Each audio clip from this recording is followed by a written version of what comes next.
Things seemed peaceful enough when I first sat down with an internationally famous television star. This television star was known all over the world in every nation. His TV program that he was featured on, a hit TV program, it's featured in every nation and every continent, rather, around the world except Antarctica. That's right. He's a household name, especially to those of us who are middle-aged or maybe older. This guy, and he was a really nice person. He's known as a really nice person all over the world, this celebrity. And there's a very good reason why. As soon as I sat down almost, I got along with him very well. But then something creepy happened. As creepy almost as you can possibly imagine, someone sat down right next to us and joined our conversation. And that person who sat next to us is a child killer. That's right, the person is a child killer. The person is a man, and the person took a little 6-year-old girl and killed her in the most vicious way.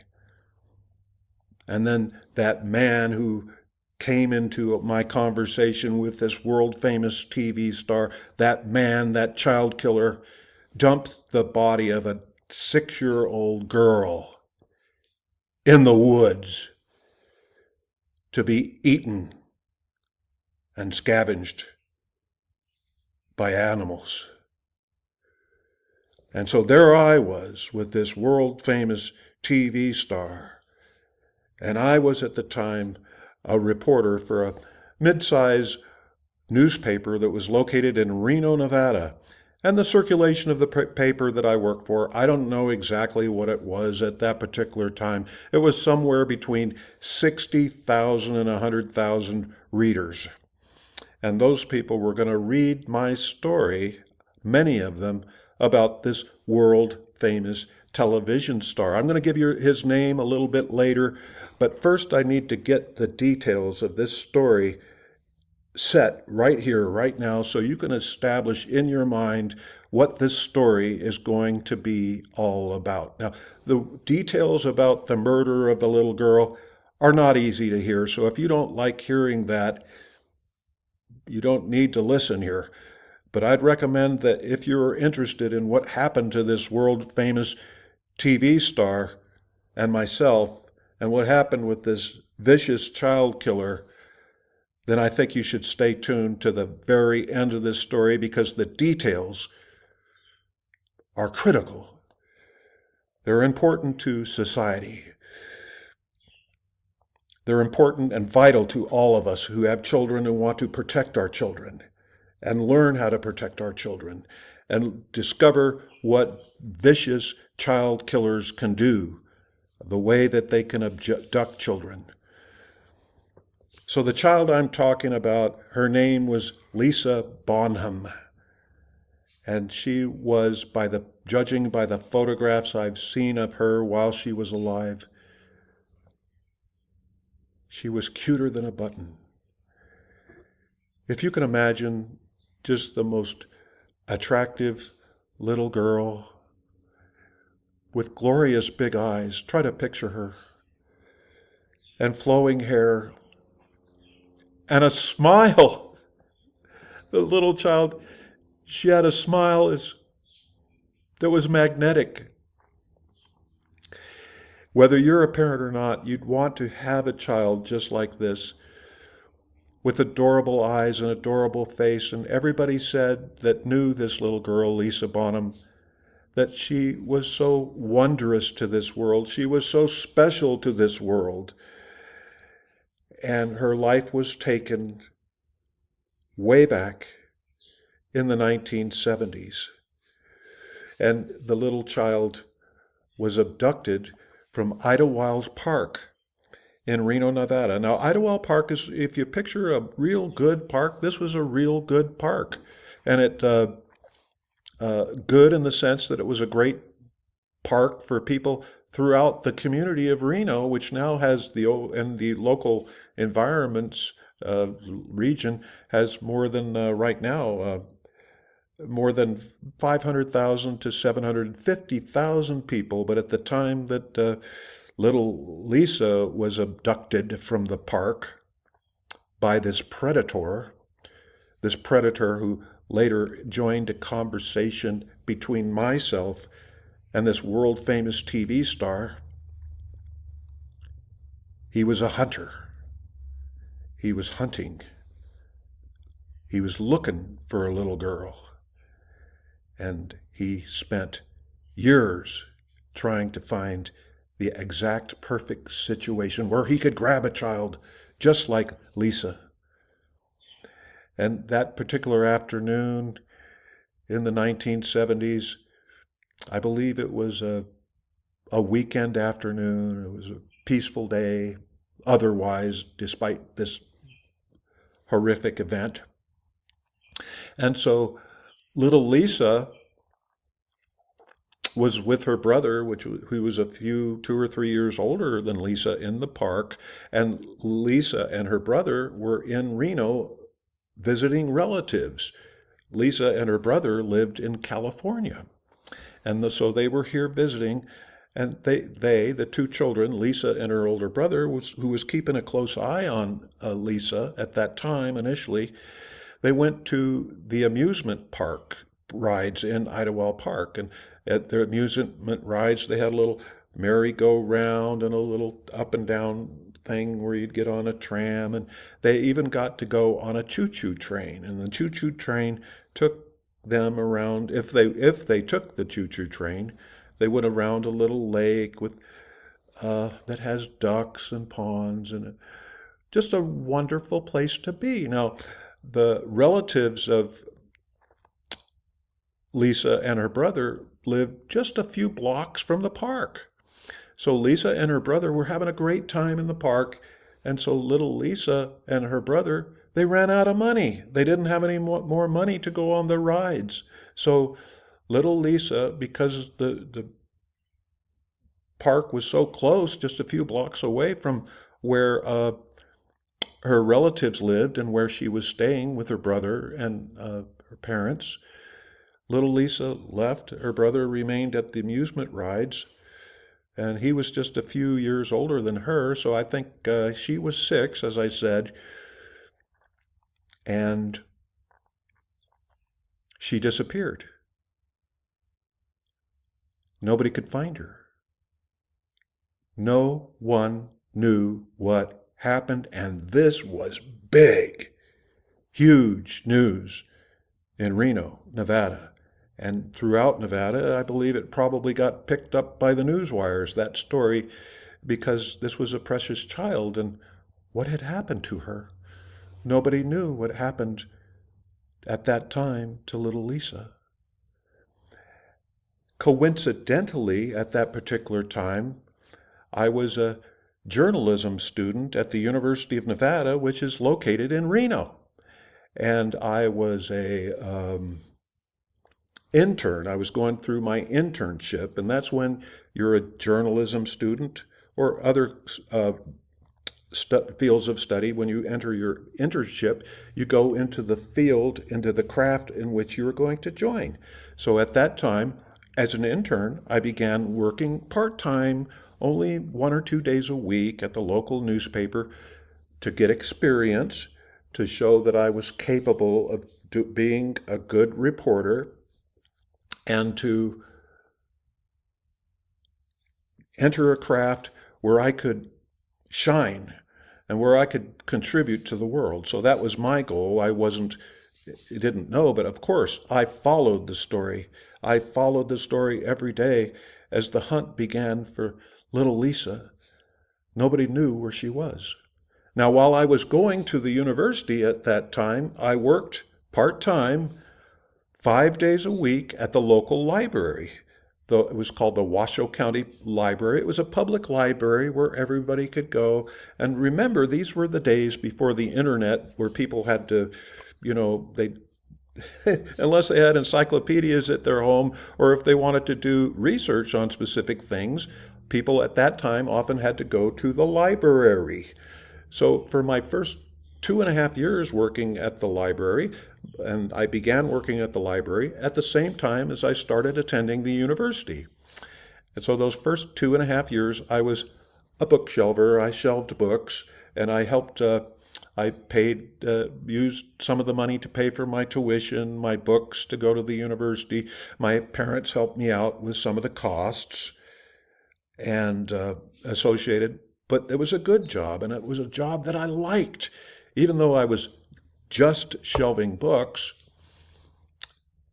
But that changed. For some reason, the management at the library saw some spunk, and they claimed that they saw some sort of intelligence in me, that I seemed to be a little bit intelligent. I don't know about that for sure, about my intelligence. I'm not saying that I'm any kind of a genius, but in any event, while I was at the library, they gave me a bit of a promotion in the sense that no longer was I spending 5 days a week shelving books, but 2 of my work days were working at the reference desk. And a reference desk is where people went to get specific information on a wide variety of subjects, everything from calculus to trigonometry to the gestation period of an elephant. You name it, that's where they went. That's where a lot of the patrons of the library went.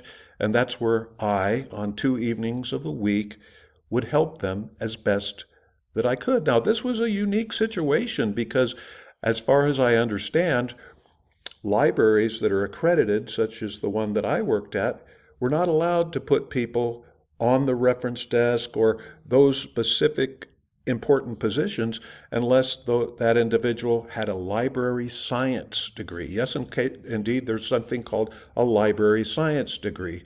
But for some reason, God knows why, they let me work over at the reference desk, and boy, I enjoyed it. So at the time that I started working on the reference desk, I had maybe 1.5 years to go before my scheduled graduation from the university. Now, in my senior year, while I was still attending the university, and one evening, while I was working at the reference desk, I worked on the reference desk on Thursday evenings and Friday evenings. And it was a Friday evening while I was working at the reference desk that a man came up and he said, "Well, what about Lisa Bonham, this girl that disappeared? I want to find out more about Lisa." Wow, okay, that was an interesting question. From my perspective, I wasn't used to people asking about specific murder victims, so this was something new to me. And at the time, there was something called microfiche.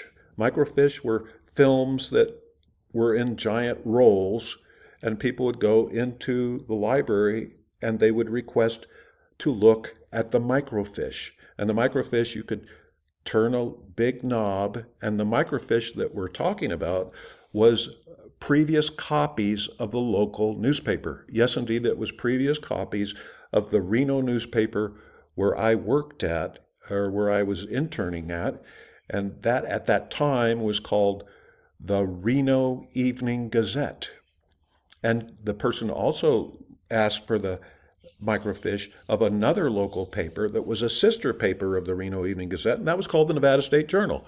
So I got the microfiche. I instructed the person what to look for and how to look for the information. And that was a good thing. I thought that it was good. I had the person on track to find out what he wanted. And as I recall, the person that I was helping was around 20 years old, well built, and I was at that time exactly 5'11" and 15th, 16th tall. So I was just a hair below 6 feet tall. And this person was a little bit shorter than me. So he was maybe 5'10", 5'9.5", somewhere thereabouts. I was bigger and bulkier at that time. I'm just putting in this perspective so you can try to envision what this person that I was helping at the reference desk looked like. And I have always had an insatiably curious mind. I don't know about you, if you have a curious mind or if you are interested in finding what's going on in life, everything from what is in your environment and whatnot. So I was very curious naturally about what this particular young man was looking for. I think he was maybe around my age, but maybe a little younger. At that time, I was 21 years old. So he was maybe 19 or 20, I believe. And so he was going around with the microfiche, trying to find, and I told him the approximate dates where I believed that the actual event, the disappearance of Lisa Bonham occurred. And he goes, oh, okay. And he had a very interesting look on his face. And he had a kind of face that was a little bit pockmarked, but not badly. His face was streamlined, and he had short brown hair, the man that was at the reference desk. And then suddenly he started finding some stories, and the stories were quite involved and quite unique, as you can imagine. And those were good because he found what he wanted and he was going through. And I kind of came up, I go, are you okay? And blah, blah. And so I finally, curiosity got the better of me. And he said, I go, well, why are you looking for all this stuff about Lisa? And he goes, well, I don't know if I should say, but, and when I heard the word but, I knew that something was coming. And when I heard the word but, he said, I found a jawbone in the word woods. Okay. Then my mind, my journalistic mind, started spinning and spinning and spinning. I thought, wow, this is a big story. So, I tried to play it casual. I didn't act like I was some kind of a police officer or a journalist or that I was trying to get all this information from this guy, but I was. So I tried to act as casual as I could be. And I acted very casual. And he said the police told him, the young man that was visiting the reference desk, the police told him that they believed that the jawbone belonged to Lisa Bonham. It was small enough that it would be that of a 6-year-old child, the young man said. I go, where did you find the jawbone? And he indicated that it was out near Verdi, Nevada. And at that time, just about everyone, but including myself, I knew that Verdi at that time was about 10 miles west of Reno, near the crest of the Sierra Range, and in a place called Dog Valley. So you go through Verdi, the old community of Verdi, and you go to Dog Valley. And Dog Valley is really a desolate place. And at that stage in life, I had never been to Dog Valley. I'd never personally been there. But I knew about Dog Valley because some of my friends had talked about Dog Valley. I'd seen stories in the newspaper about Dog Valley, so I knew exactly what it was. And I knew right away, as a journalism intern, I was on to a big story, a big potential story. This was huge. It was huge for the community. And this story I'm telling you about right now is not all about me and who I am. And, it's about the little girl, of course. So I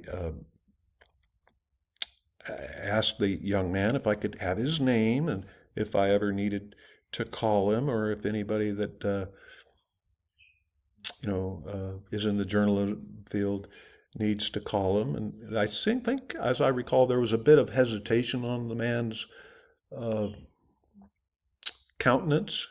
And as I recall, he was with a young woman that was possibly his girlfriend or wife. And he gave me his number. He gave me his name and his number. And I said, okay, well, he was there for a while. He got the information he wanted from the microfiche and he left. And the library was in the process of closing. And as you can imagine, I picked up the phone and I called the newsroom of the local paper and I told them the information that I had found. And boy, oh boy, did they hop on that.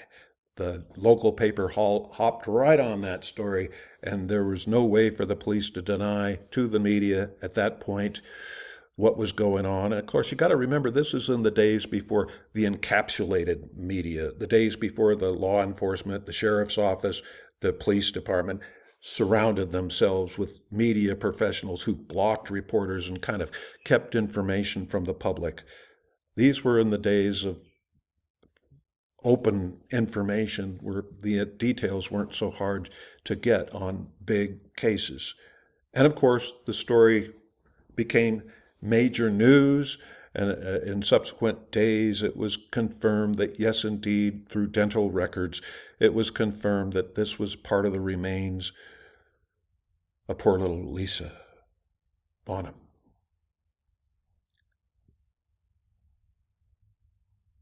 So at this point, this is about 25 years before I met with the world famous television star and the person that killed Lisa Bonham at the same time. We were all in the same conversation. At that time, the killer had not yet been apprehended or specifically identified. So this was about 25 years after the disappearance, after I met. So at that time, of course, I was a professional reporter. But going back to the point right after I found out about this information and about Lisa Bonham, I wrote the report for my internship, which I submitted to the dean of the journalism department and to my instructor and to the person that I worked for, who was my boss as an intern at the newspaper. And I chronicled in my report exactly what I told you. And I wrote about how I found the information and that I was just lucky, but I knew that this was lucky that I found the information and that I put all that information out to the newspaper and it just grabbed it and made a big, huge story about that. So, and I never quite forgot about that case. It always remained on my mind. In fact, through the years, my initial years at the Reno newspaper, after my graduation from the university, I got a job for a newspaper down in Florida, worked for there in Florida for 19 months, came right back and went to work and was hired by the Reno newspaper. And I started as the police reporter, one of two police reporters at the Reno newspaper. And so the slaying of little Lisa Bonham remained on my mind. And I believe, and I'm not sure of this, there was a time or two that I briefly mentioned while I was working for the Reno paper as a police reporter, the Lisa Bonham case, and that it had not been solved. And there was a story every now and then, every 3 to 5 years or so, by other reporters stating the case remained cold and the community was it remained heartbroken. People around the community wanted justice. People around the community wanted the killer caught. They wanted the killer apprehended. Of course, they wanted the person found and brought to justice. And I never forgot that case, and I never will until the day I die, of course, particularly when I think about what happened between me and the killer of Lisa Bonham and the world-famous television star. Now, the television star that I'm talking about, his name is Ken Osmond, and in the Leave It to Beaver television sitcom, which lasted from the late 1950s until the early 1960s, he played a character named Eddie Haskell. And Eddie Haskell, his character always acted like happy-go-lucky, but very respectful in front of the adults. But as soon as the adults would leave, the Eddie Haskell guy would be mischievous and not so fun. And so that was very interesting. I'm going to tell you a little bit about the background of the Ken Osmond before I get into this. Ken Osmond had quite a distinguished career as a television actor, but of course he was typecast as Eddie Haskell, and it was therefore very difficult for him to get an acting job in film or television because everybody thought of him as Eddie Haskell. He was so famous as Eddie Haskell in the minds of people around the world. Who could he be but anyone but Eddie Haskell? So it was maybe 5 or 6 years after the show formally stopped, the Leave It to Beaver show, which currently plays in reruns all over the world right now. People see Eddie Haskell almost every day. Right now, I would imagine, as you're watching me, there is someone somewhere in the world watching the Eddie Haskell character right on television right now, because on an international scale, it's going around 24 hours a day from country to country. And so Ken Osmond remains very famous. And about 5 years after he was, after Ken Osmond was in the program ended, Ken Osmond became a police officer for the Los Angeles Police Department. As many of you already might know, that Ken Osmond was shot multiple times while in the line of duty, and he was shot by criminals. And he was laid up for quite some time, but fully recovered. Ken was also in a horrific automobile accident, in a separate incident after he was in a police department. And in addition to that, he was in a car that burned up and fried, and he escaped serious injury in that event as well. And he told me, while I was interviewing him, in the presence of the child killer, Ken told me, "I've always been lucky." And I believed him. I liked him. He was a really likable guy. And what happened was, at the time that I went to interview Ken Osmond, it was in the month of April of 2000, and I went to the Peppermill Hotel Casino in Reno because someone had called me, and it was a publicist, and said that he believed, the publicist thought it would be a great opportunity for me to interview Ken Osmond.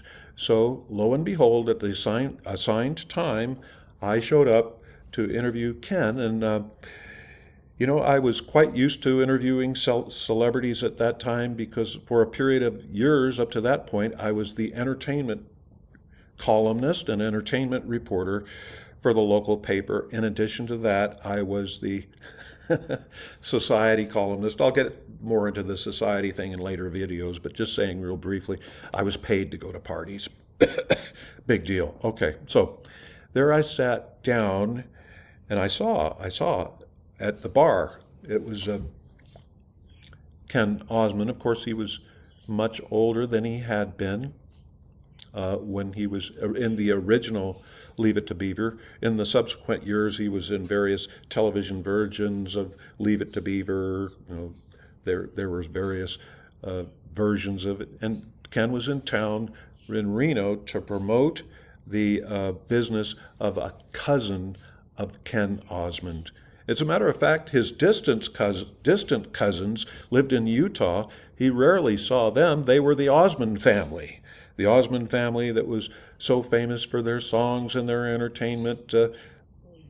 And so that's great. So I sat down real close at a bar next to Ken, and whoever arranged this appointment they were pretty smart, I thought, because having me meet Ken at a bar might have sounded kind of goofy, but it was good, because when you're a celebrity going from town to town, would you want some stranger, some reporter going right into your hotel room and seeing all your stuff around, all your hairbrushes and your luggage laying all around and all the materials? No. So I've been a number of times interviewing celebrities as they were in Reno in their hotel rooms, and they didn't always have time to clean up their act before I showed up, and they didn't have anything to be embarrassed about. And I'm sure I would not have minded seeing Ken's stuff, but as soon as I sat down and started introduced myself to Ken, I said who I was, Duke Maxwell from the local paper, and we shook hands, and right away I asked Ken a question, and right after I asked Ken a question, the man who killed Lisa Bonham interrupted. The man who killed Lisa Bonham was on the loose at that time. He had not yet been apprehended. And so he started interrupting my conversation with Ken. And Ken said something, and I was taking notes, and then the person kept interrupting. And it was so obvious to the killer of Lisa Bonham, it must have been obvious that I was there for a reason, that I was there to interview Mr. Osmond. But this person, this killer, this piece of slime, this piece of excrement, he interrupted me again as I was asking Ken another question, right in the middle of my question. He interrupted me. And he kept talking to Ken about the show or something. And it was obvious that this stranger to me, was full of himself. And at that point, I had been a professional journalist for close to 30 years, and I'd never been anywhere close to such a situation where some kangaroo from the jungle came hopping in right into an interview and started taking over the thing and acting like he was important, like he was part of the deal. So naturally, my creep alarm went off in my head. But Ken, he handled it pretty well. Ken he had a street smart about him, probably because he used to be a cop and because he was a celebrity and he's used to being interviewed and stuff. So Ken turned his back on the killer. Of course, Ken didn't know that this person was the killer, and I initially did not know that this was the killer, but Ken turned his back on the killer and Ken faced me. And I was able to have a 15-minute or 20-minute conversation with Ken, and I realized that Ken had heard the same questions from me that Ken had heard countless times from other reporters. I mean, how many different questions could they ask? And so, yeah, I kept it as unique as I could. And he was very kind and patient with me, and I was kind with him. We seemed to get along on a professional level very well. So, it was time to wrap it up. I didn't need to talk to him for an hour or whatever. The story that I was going to write would probably be 10 or 15 inches long. In news terms, that's a pretty good standard length. It's not like a big biography of the guy. And it was promoting the event where he was. There would be something called little bullets next to the top of the story where he was going to be for his meeting with his cousin's place and business, and where he'd be able to sign autographs and whatnot. So then I got up to leave. And as I got up to leave, the killer got up to leave too. And the killer was kind of following me. He was following me. And I asked the killer, well, what are you doing here? My creep alarm went boom, boom, boom, boom, boom, boom in my head.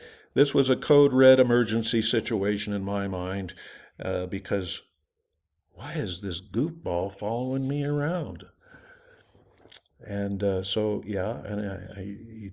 I said, well, why are you here? And he told me that the killer, he said he's worked as a card dealer in the poker room that was right next to the bar that we were sitting next to Ken at the bar.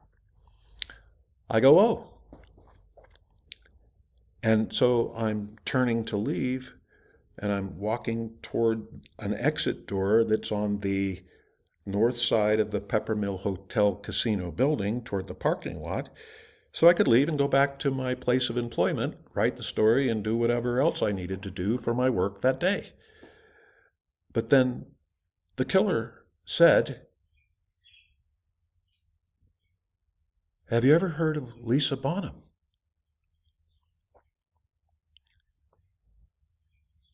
And I turned to him and I said, yes, I know the name very well. I will never forget the name of Lisa Bonham. And if you could have seen the look on that guy's face at the moment that I said that, it was kind of a devilish smile, a weird smile on his face. And he goes, well, how would you know about Lisa Bonham? And he had this kind of chirpy kind of look on his face. And I said, well,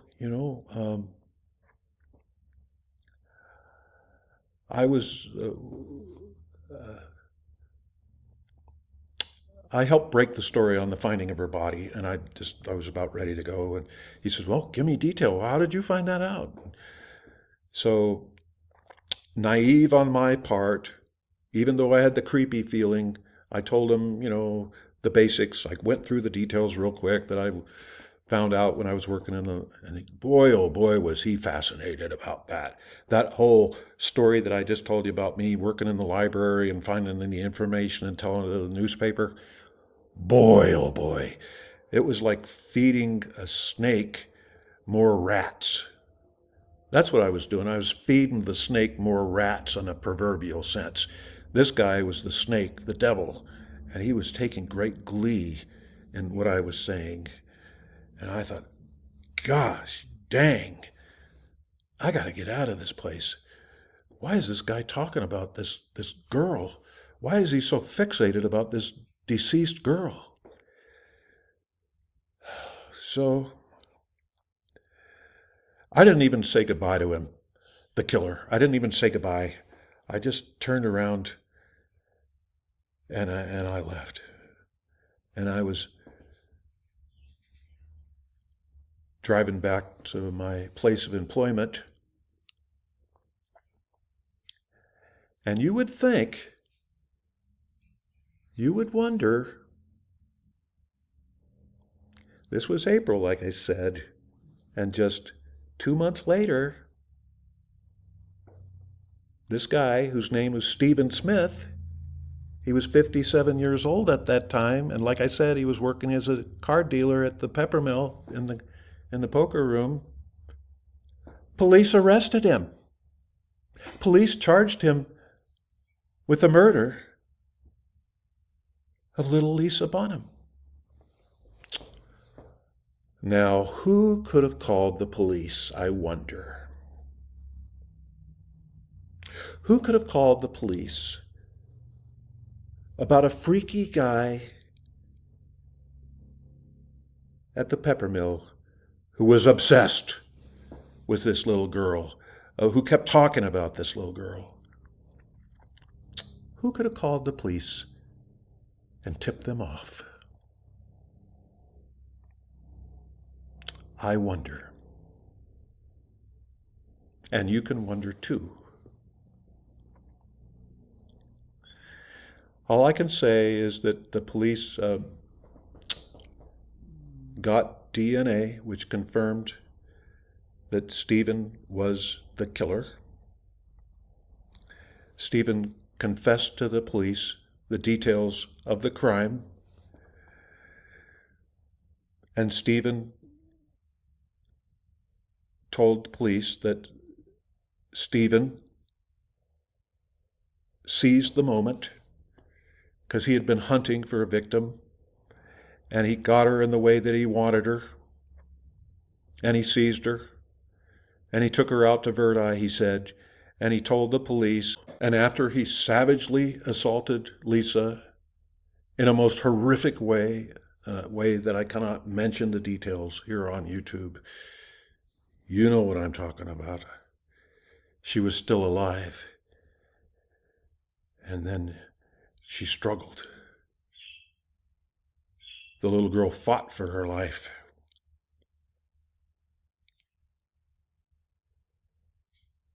And then he tried to smother her with a blanket, and he tried to kill her. But he was unsuccessful because he was obviously incompetent. And so what he did was he snapped her neck.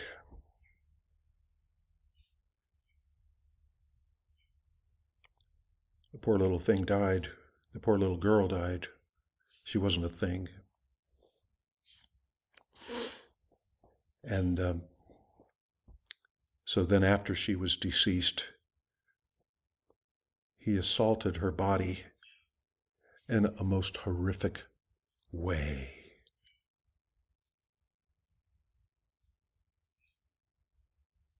Thank God the police found out about this guy. Thank the Lord in heaven that they were able to catch him. As you can imagine,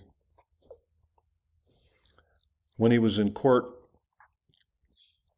in November of that year, oh, it was all a sob story. Oh, I'm so sorry I did this, he told the judge.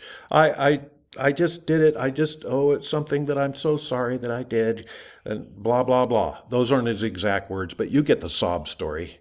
You know, some of these kind of creeps they're really sad and sorry after they get caught. It's not until they get caught that they start feeling sorry about what they did.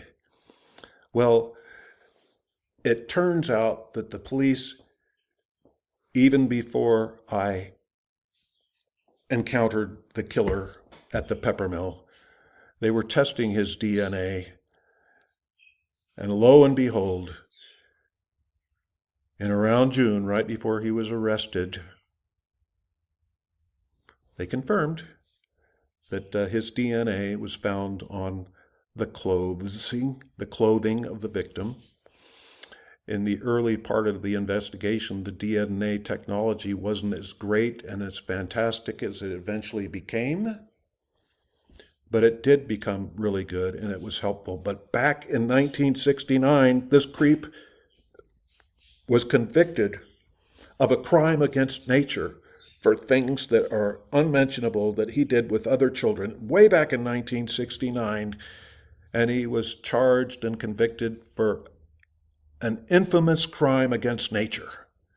And at that time, they threw Stephen Smith into the slammer, where he needed to be. And he was sentenced to life way back in 1969. But what did the state do? What did the bleeding heart people do? They set Stephen Smith free, back into society. He didn't have to complete his life sentence. He was on parole. So what happened, could you imagine? When he was found again and he pleaded guilty, the judge accepted his guilty plea. And then, after the judge accepted the guilty plea for the killing of Lisa Bonham, in November of 2000, Lisa's mother and Lisa's family members appeared in the courtroom. And they said,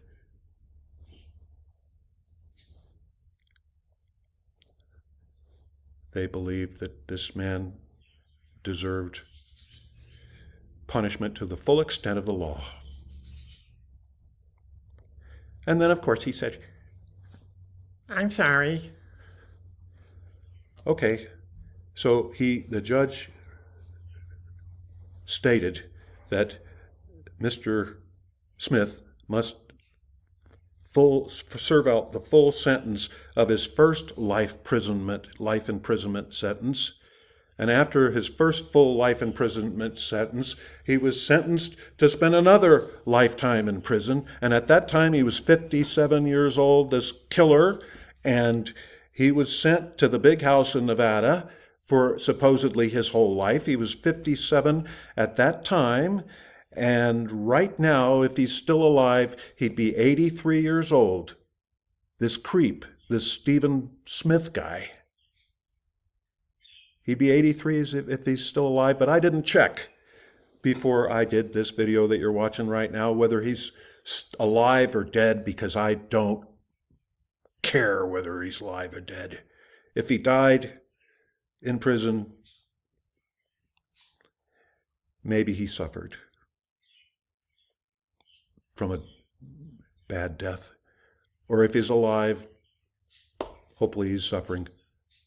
Basically, I don't care.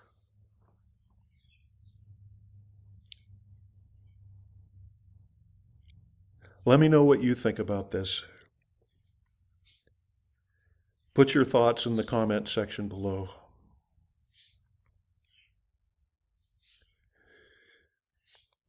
When you're a newsman, and a newswoman, a news person, you always are supposed to not get too emotional about things, because there are so many events. If you show your emotions, that might disturb the presentation of the facts. So I can show my emotions now because for a long time, I've been out of the news industry for many years. As a lot of my viewers already know, that I spent a lot of that time writing dozens and dozens of books as a ghostwriter. My name is not on any of the books, and I wrote for people that were widely known, were my clients, and people that were not so widely known, and I was in great demand, and that's a whole nother phase of my life. So yeah, if you want to see more of my stories, I'm not laughing about the murder of Lisa, of course, but I'm just trying to keep it on a positive tone. If you want to see more of my videos, be sure to subscribe and click the like button.